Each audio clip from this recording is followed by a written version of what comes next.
დონალდ ტრამპის ადმინისტრაციამ საბოლოოდ აღიარა, რომ უკრაინა ოფიციალურად ჩაერთო ახლო აღმოსავლეთის ომში და აშშ-ში სამხედროები იყენებენ უკრაინის სამხედრო ტექნოლოგიებს ირანული დრონების წინააღმდეგ ბრძოლაში.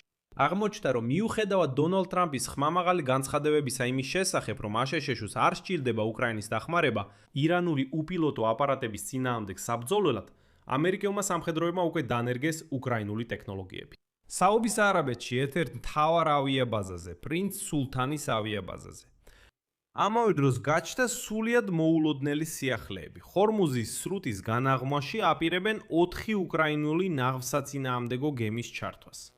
ისინი ვერ გადიან შავ ზღვაში თურქეთსა და ბოსფორის სრუტის ბლოკადის გამო.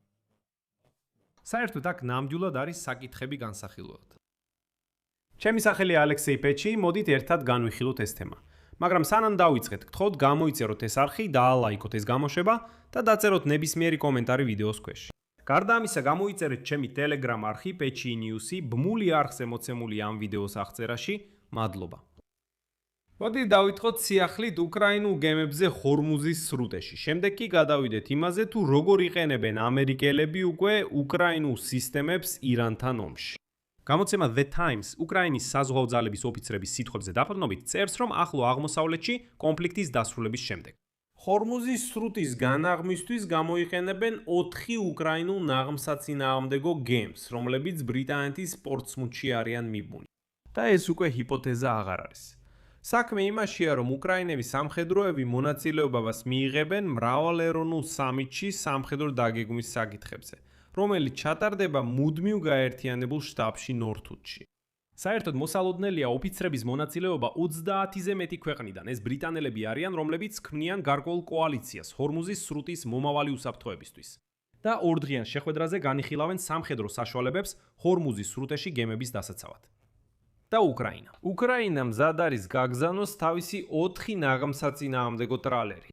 ისინი როგორც მივხვდით, ვერ მოხდებიან უკრაინაში, რადგან პირველ რიგში ისინი რუსებისთვის ნომერ პირველი სამიზნე იქნებიან. და მეორეც მონტრეს კონვენციის გამო, რომლის მიხედვითაც თურქეთი ბოსფორის სრუტეს ბლოკავს, როგორც რუსეთის, ისე უკრაინის სამხედრო გემებისთვის. გავიმეორებ, რომ ეს არის 4 ნაღმსაწინააღმდეგო ტრალერი, რომლებიც ბრიტანეთში არიან ბაზირებული. ისინი უკრაინის სამხედრო საზღვაო ძალებს ეკუთვნით. 2 მათგანი უკრაინას უკვე გადაეცა ბრიტანეთში 2023 წელს და ისინი იქ დგანან, ელოდებიან, როდის შეძლებენ შავ ზღვაში შესვლას, მაგრამ ჯერჯერობით იქ რჩებიან. მაგრამ ეს ყველაფერი არ არის. მიუხედავად დონალდ ტრამპის განცხადებისა, რომ აშშ-ს არ სჭირდება უკრაინის დახმარება ირანული დრონების წინააღმდეგ ბრძოლაში, ამერიკელმა სამხედროებმა უკვე დანერგეს უკრაინული ტექნოლოგიები საუდის არაბეთში ერთ-ერთ მთავარ ავიაბაზაზე. ბოლო კვირებში პრინც სულთანის ბაზაზე ბრიტანელებმა მარტში შეძლეს ამერიკული საერო სადაზვერო თვითმფრინავის AWACS-ის განადგურება და რამდენიმე საწვავის შემსები თვითმფრინავის დაზიანება. საბოლოოდ დაინსტალირდა უკრაინული ანტიდრონული სისტემა SkyMap. იცით, ადრე ამერიკელები რატომღაც ფიქრობდნენ, რომ უკრაინული დახმარება არ სჭირდებოდათ. და მას შემდეგ, რაც რამდენიმე თვითმფრინავი დაბომეს, მათ თქვეს, თურმე არსებობს ტექნოლოგიები, რომლებიც ამისგან დაცვას შეძლებენ. ასე რომ იუწყებიან, რომ უკრაინელი სამხედრო სპეციალისტები ამზადებდნენ ამერიკელ SkyMap-თან მუშაობაში, რომელიც ფართოდ გამოიყენება უკრაინის შეიარაღებულ ძალებში მოახლოებული უპილოტოების აღმოსაჩენად. მათ შორის სწორედ ის ირანული შაჰედები და მათი ჩამოგდება გადამჭრელებით.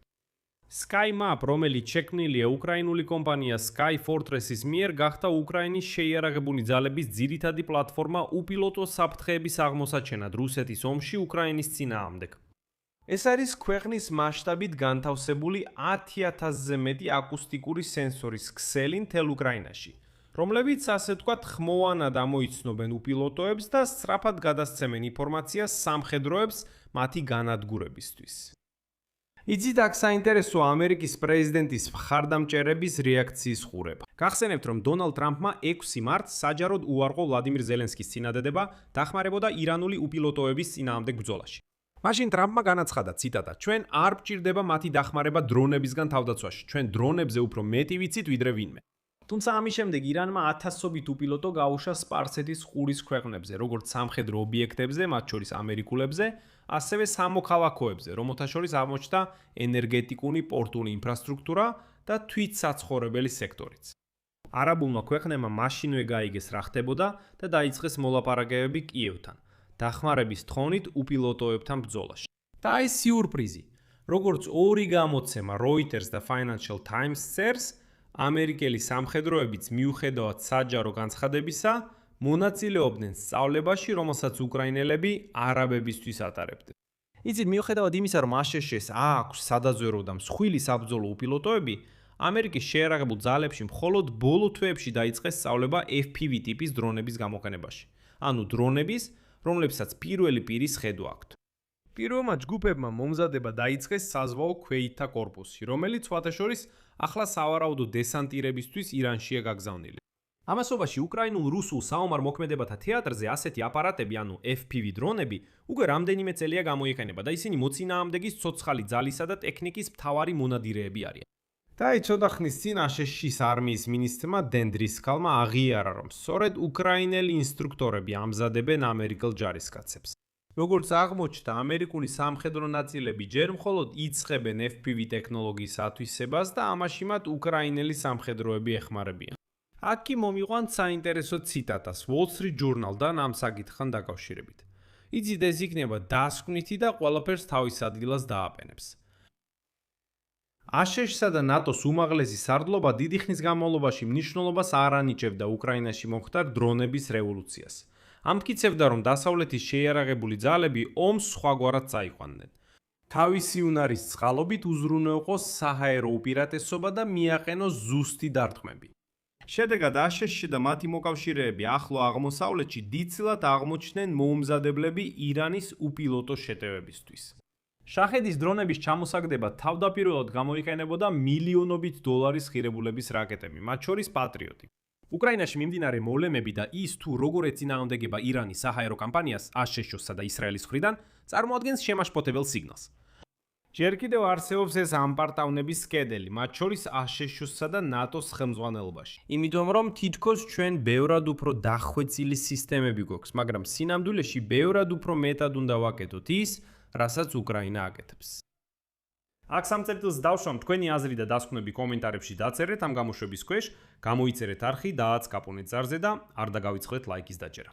თუ გსურთ ამ YouTube არხის მუშაობის მხარდაჭერა და თვლით, რომ მისი საქმიანობა მნიშვნელოვანია და აუცილებელი, შეგიძლიათ დატოვოთ თქვენი დონატი. ან გახდეთ არხის სპონსორი, ან კი დააფინანსოთ თქვენთვის მოსახერხებელი ნებისმიერი ფორმატით. ყველა ბმული და რეკვიზიტი მოცემულია ამ ვიდეოს აღწერაში. მადლობელი ვიქნები თქვენი ნებისმიერი მხარდაჭერისთვის.